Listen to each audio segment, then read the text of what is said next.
Les gars, le pullback ainsi que la peur qu'on constate du côté du marché sont en train de se poursuivre alors qu'on se dirige maintenant vers l'un des événements les plus importants de toute cette année. Alors, aujourd'hui au cours de cette vidéo, j'aimerais vous parler précisément de ce à quoi vous devez vous préparer dès maintenant et on va également discuter d'un événement majeur.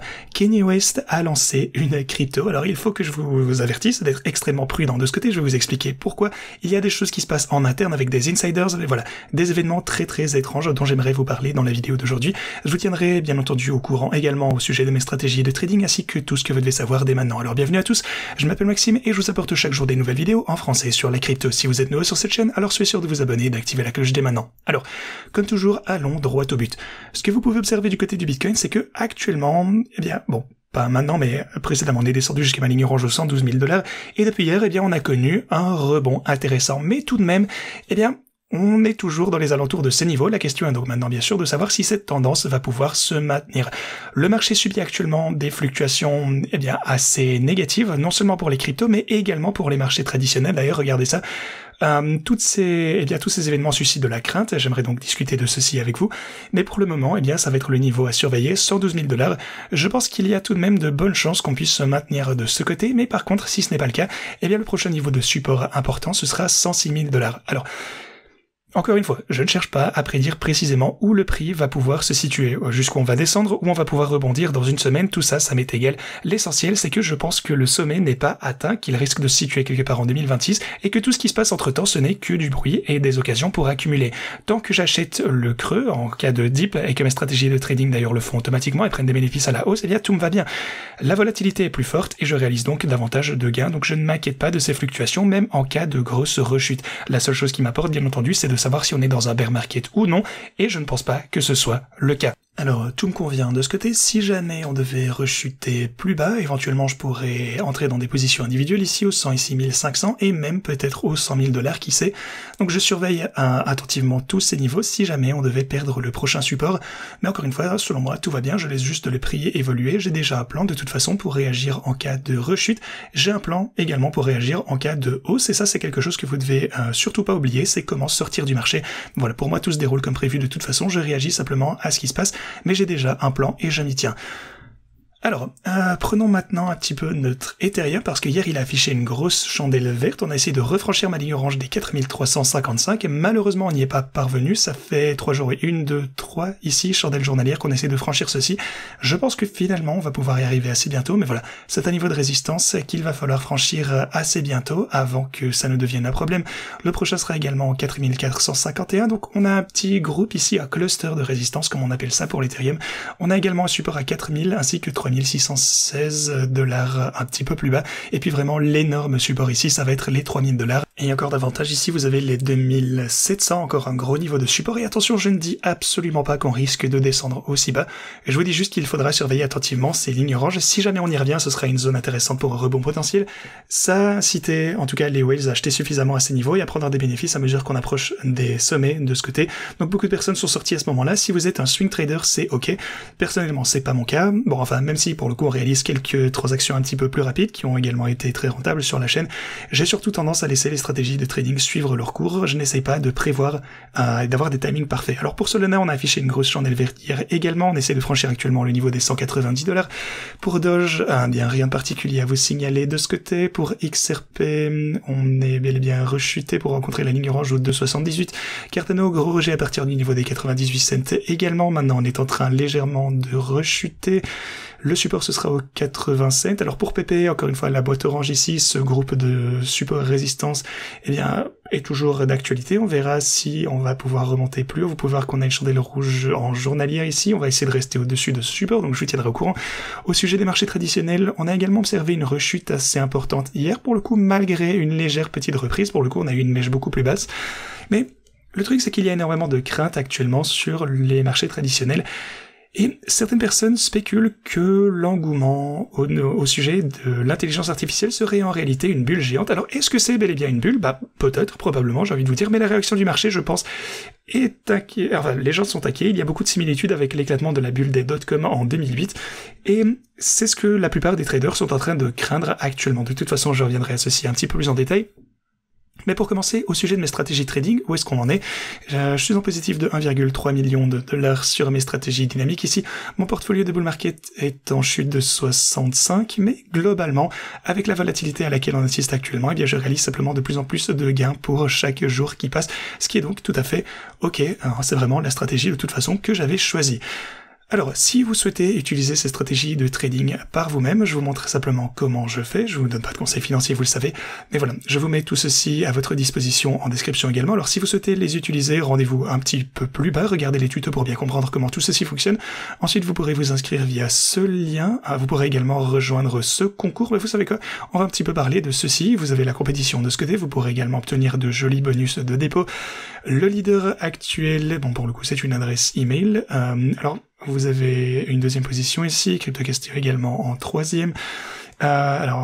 Ici, on a également un top 3 depuis assez longtemps qui est en train de descendre à la 9e place.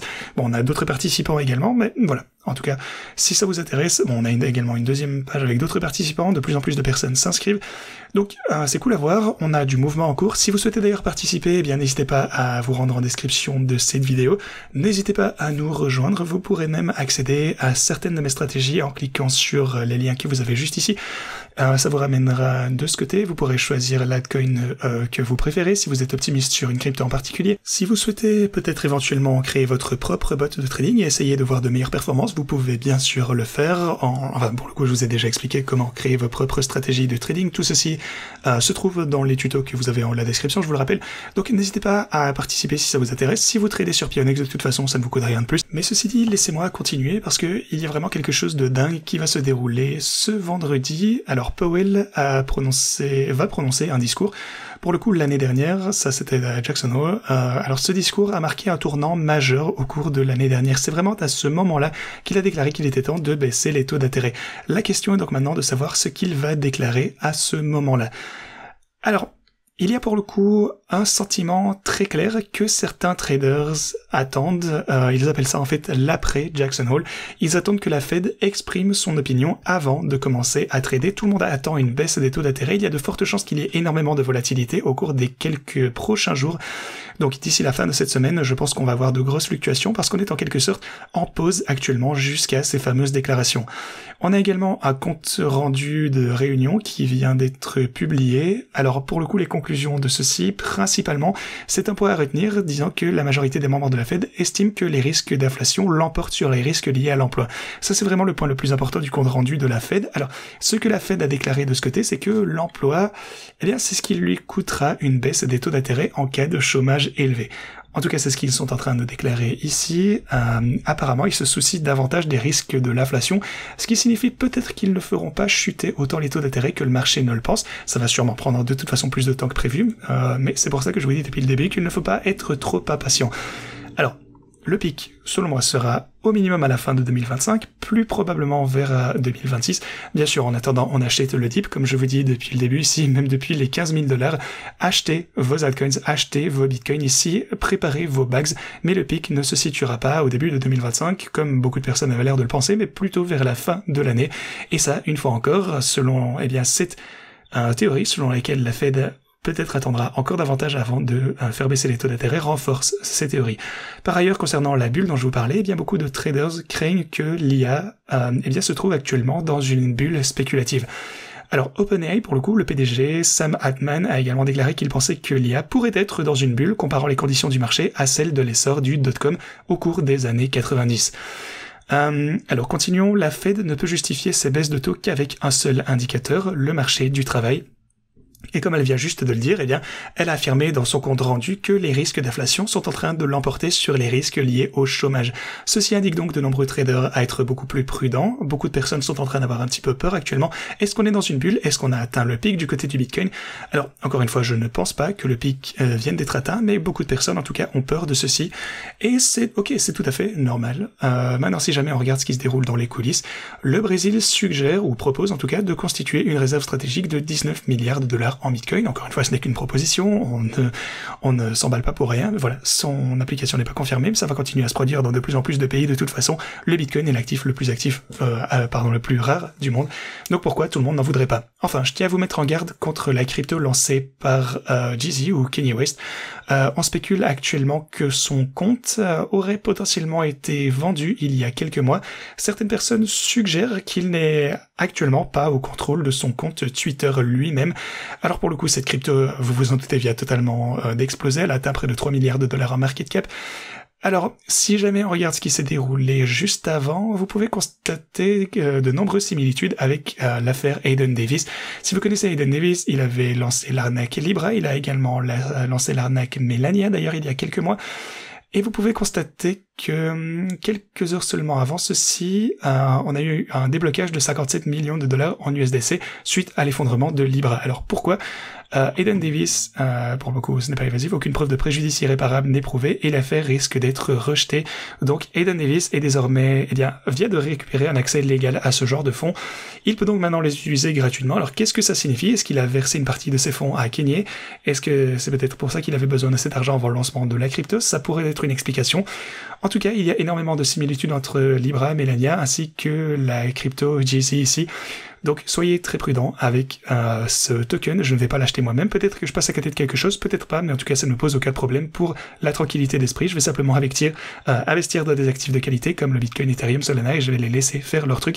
Avec le temps, en tout cas, je pourrais dormir sur mes deux oreilles plutôt que d'avoir peur de me faire rug tous les jours. Je vais probablement continuer à surperformer le marché comme on a pu le faire depuis les 3 dernières années. De toute façon, je vous montre ça en toute transparence sur la chaîne et beaucoup d'entre vous ont pu me rejoindre et ont vu des performances exemplaires également depuis des années. Donc on va continuer à faire ceci. On évite ce genre de truc de dingue. Je sais que les cryptos c'est également un moyen de devenir riche rapidement, mais pour moi c'est plutôt un marathon plutôt qu'un sprint. Ceci dit, merci beaucoup d'avoir regardé et moi je vous dis à la prochaine.